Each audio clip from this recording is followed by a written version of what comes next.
कितने बजे आए हैं डॉक्टर साहब? डॉक्टर साहब को तकरीबन 11:15 के करीब। भी आप कोई डॉक्टर हैं? नहीं जी। ऑपरेशन के लिए 25 अगस्त का टाइम दिया आपको। अब MS साहब के दफ्तर में जो बातें चीजें हो रही हैं, बहुत ही इंतहा की बेहिसी मैंने देखी है। अस्सलाम वालेकुम नाज़रीन, मैं हूं आपका भाई अब्दुल वहीद। आज हम आपको एक ऐसी कहानी बताने जा रहे हैं। सुनने में तो आता है कि सिविल हॉस्पिटल लोगों के लिए एक बहुत बड़ा फ़ायदेमंद बनाया गया है, लोगों की सहूलत के लिए बनाया गया है।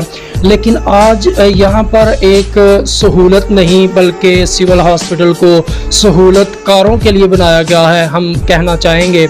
सिविल हॉस्पिटल में कुछ लोगों के साथ, कुछ गरीब आवाम के साथ जो जुल्म और ज़्यादती होती है, वो आज हम आपको एक कहानी बताएंगे। हमारे साथ एक ऐसे जवान मौजूद हैं जो एक दिन पहले हॉस्पिटल में एडमिट हुए, लेकिन आज दूसरे दिन वो ऑपरेशन तो ना उनका हो सका, लेकिन ऑपरेशन करवाने के बगैर ही वो घर वापस आ गए। ये कहानी क्या है आज हम आपको बताएंगे और उन्हीं से जानेंगे कि आपके साथ सिविल हॉस्पिटल के स्टाफ ने क्या मामला पेश किया। कैसी उनका कहना है कि सिविल हॉस्पिटल में मेरे साथ स्टाफ ने बहुत ज़्यादा बदतमीज़ी की है।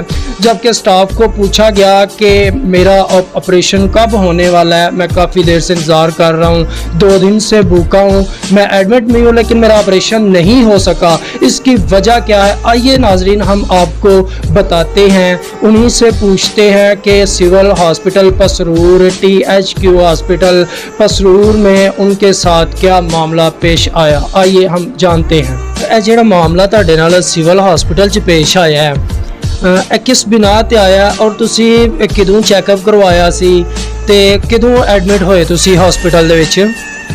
अस्सलाम वालेकुम रहमतुल्लाहि व बरकातहू।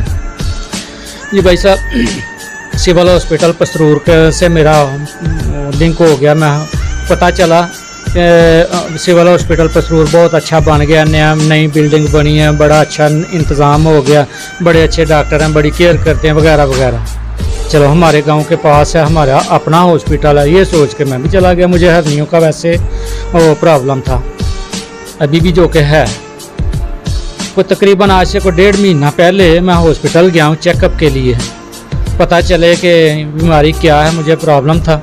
गया डॉक्टर साहब से जाके बातचीत हुई, उन्होंने मुझे टेस्ट वगैरह लिख के दिए, चेक भी किया। उन्होंने बताया कि ये हर्नियों का ये मामला है, लेकिन आप ये टेस्ट वगैरह करवाएं। टेस्ट करवाएं, सारी रिपोर्ट्स वगैरह आ गई हैं। उन्होंने चेक किया कि आपको हर्नियों का ही मामला है, तो उन्होंने मुझे लिख के दे दिया कि आप 25 अगस्त को तशरीफ़ लाएं। ठीक है जी। ऑपरेशन के लिए 25 अगस्त का टाइम दिया आपको? जी बिल्कुल, ऑपरेशन के लिए आपका ऑपरेट होगा, तो 25 अगस्त को आप तशरीफ़ लाएं। ठीक है जी। चलो मैं इंतज़ार कर रहा था, वो टाइम आया 25 को। मैं कल गया हूँ सुबह तकरीबन 11 बजे के करीब जाके मैं एडमिट हो गया वहाँ पे। उन्होंने डॉक्टर साहब से मिला हूँ, उन्होंने बताया ठीक है आप ऐड हो गए हैं, तो कल सुबह इंशाल्लाह 9 बजे आपका ऑपरेट होगा। आज सुबह 9 बजे? हाँ, 25 को यानी 26 को, आज जो कि आज है 26 को आपका ऑपरेट होगा। ठीक है। रात को उधर वार्ड में दाखिल हो गए, सारी रात गुजारी है। सुबह 9 बजे हैं, तो उनका एक असिस्टेंट या कोई भी डॉक्टर साहब का सेक्रेटरी कह लें या असिस्टेंट कह लें, वो आए आके ना आ जाएँ भाई साहब आपका ऑपरेट है। ठीक है जी, चलें। 9 बजे आप जाके तो ऑपरेशन थिएटर के बाहर आप बैठ जाएं। सबसे पहली बात तो यह है कि ऑपरेशन थिएटर के बाद इतनी जगह नहीं है कि जहाँ पे कोई 8-10 अफराद भी बैठ सकें। 3 चेयर्स हैं उधर, उसके ऊपर मैं देख रहा हूँ को 150-200 के करीब लोग फिर रहे हैं, बैठने की जगह नहीं है। कोई कहीं खड़ा, कोई कहीं खड़ा, टाइम गुजार रहे हैं लोग, पता नहीं किस किस प्रॉब्लम की वजह से आए हुए हैं। ज़ाहिर है सारे अपनी बीमारी के लिए ही आए होते हैं। मैं भी वहाँ पे जाके बैठ गया। 9:15 बजे के करीब एक छोटी सी बच्ची जिसका ऑपरेट होना था पेंडिक्स का, एक और औरत, उसका भी कोई मामला इसी तरह का था। वो दोनों 9:15 बजे ऑपरेशन थिएटर गए हैं। 10:15, 11:15 डॉक्टर साहब नहीं अभी तक आ रहे। वो कितने बजे आए हैं डॉक्टर साहब? डॉक्टर साहब को तकरीबन 11:15 के करीब ऑपरेशन थिएटर में एंटर हुए हैं। 11:15 बजे? 11:15 बजे तकरीबन वो बाहर आए हैं। एक भाई साहब ऑपरेशन थिएटर से, मैंने उनको पूछा कि भाई साहब मेरी बारी कब आएगी, मैं 9 बजे का इधर बैठा हूँ, आप लोगों ने मुझे 9 बजे का टाइम दिया था। ओ भाई साहब अभी तो डॉक्टर साहब आए हैं, हाँ अब तो ऑपरेट शुरू हुए हैं, आ जाती है आपकी भी बारी। ठीक है जी।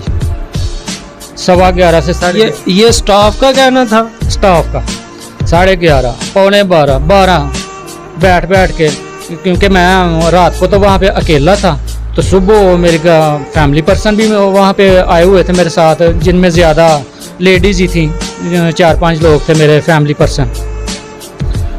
उनको देख के मुझे भी तकलीफ़ हो रही थी कि मैं तो चलो ऑपरेट के लिए आया हुआ, मैं तो फंसा हुआ, मेरी वजह से ये भी सारे मजबूर हुए हैं।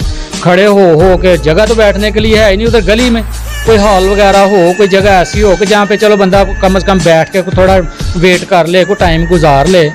तो ऐसे ये गली है, गली में ही खड़े रहना, गली में ही बैठना, अगर मिल गई जगह तो, वरना तो खड़े ही रहना। उनको देख के मुझे और परेशानी हो रही थी कि मैं तो चलो तकलीफ़ से हूँ, ये बिला वजह मेरी वजह से तकलीफ़ काट रहे हैं। देख के 12:15, 12:30 तक मैंने देखा कोई पूछने वाला नहीं है। आपका ऑपरेशन का टाइम कितने बजे का था? 9 बजे का। और कितनी देर तक आपने इंतजार किया? 12:30 बजे तक। तो डॉक्टर साहब खुद कितने बजे आए? 11 बजे? 11 से 11:15 के करीब डॉक्टर साहब आए। तो मेरे ज़हन में मुख्तलिफ़ किस्म के सवाल चल रहे थे। तो ये जो अंदर जो लोग गए हुए हैं 2 मरीज़, वो क्या कर रहे होंगे, वो तो तकलीफ़ से निडाल हो रहे होंगे। अब मेरी बारी रात का, मुझे इन्होंने मेरा खाना बंद किया हुआ है 12 बजे का। ठीक है जी, ऑपरेट होना है तो वाकई 12 बजे बंद हो जाता है खाना। उमूमन रात 12 बजे का इसलिए बंद किया हुआ है कि आपका सुबह 9 बजे ऑपरेट है। अब 9 बजे कर दें तो फिर तो चलो ठीक है। अब 12, 12:30 तो हो गए हैं मुझे उधर बैठे हुए। 12:30 बजे तक तो वैसे ही मुझे भूख लग गई है। अब ऑपरेट के बाद भी 4 घंटे या 5 घंटे 6 घंटे आपने खाने पीने के लिए कुछ नहीं देना। चलें ठीक है, ड्रिप वगैरह लगती है, वो खाने की कमी को पूरा तो करती रहती हैं, लेकिन मुझे तो ऑपरेट से पहले ही भूख लग गई थी। अब उसके बाद में मैं मुख्तलिफ़ किस्म के सवाल ज़हन में चलने लग गए। ऊपर से मेरे फैमिली पर्सन उनको देख के मुझे तकलीफ़ हो रही। एंड इन दी एंड मैंने यही कहा कि आ जाएँ चलें, यहाँ पे कोई फ़ायदा नहीं बैठने का। ये है तो अवामी हॉस्पिटल, लेकिन यहाँ तो जानवरों से भी बदतर सलूक किया जा रहा है। आपने MS साहब से ये कंप्लेन की थी? जब मैं अपनी उधर से आया ना, अपने फैमिली पर्सन को कहा आ जाएँ चलें, बड़ी हो गई है इधर, देख लिया। हम तो सुना था, हमने तो यहाँ पे बड़ा अच्छा इंतज़ाम है, बड़ी केयर करते हैं, बड़ा वो ध्यान रखते हैं पेशेंट का। यहाँ तो पूछने वाला ही कोई नहीं है, इतना जलील, इतना ख्वार। सबसे पहले तो ये बात है कि आप लोगों ने मुझे ऐड किया कल 11 बजे। 11 बजे का मैं कमरे में लेटा हुआ हूँ, वार्ड में लेटा हुआ हूँ। सुबह 9 बजे आपने आके मुझे कहा ऑपरेशन है। मकसद क्या? मकसद है मुझे उधर लिटाने का। सारी रात फजूल में, कोई ट्रीटमेंट नहीं, किसी ने पूछना नहीं, कोई ड्रिप नहीं, किसी किस्म का कोई इंजेक्शन नहीं, किसी भी किस्म का। कोई स्टाफ आया ही नहीं आपके पास? कोई स्टाफ नहीं आया। एक मेरे पास लेडीज़ आई हैं, वो क्या नाम है उनको, जो होती हैं सिस्टर, उन्होंने आकर बस पूछा कि आप का क्या नाम है? मैंने जी यासीन है। ठीक है, बस चली गई। रात को तकरीबन 10 बजे के करीब एक सिस्टर आई हैं, आके साइन कर दें जी यासीन साहब, चलें जी ठीक है। इसके अलावा और कुछ नहीं, कोई ड्रिप नहीं, कोई इंजेक्शन नहीं, किसी किस्म का कोई ट्रीटमेंट नहीं। अगर आप लोगों ने सुबह 9 बजे ऑपरेट करना, आप मुझे सुबह भी बुला सकते थे। सुबह 6 बजे आ जाएं, 7 बजे आ जाएं, 5 बजे आ जाएं, फजर की नमाज पढ़ के आ जाएं, चलो मैं चला जाता। चलो कोई बात नहीं, हॉस्पिटल में रहना कोई इतना गुनाह भी नहीं है, मान लेता हूँ। मगर आप लोगों ने 9 बजे ऑपरेट करना नहीं, मुझे उधर 3-4 घंटे फजूल में बिठाने का मकसद। ऊपर से गर्मी है, बैठने की जगह कोई नहीं है। लोगों को देख के मैं बड़ा ना ध्यान रखने वाला बंदा हूँ। मैं बातों को देख के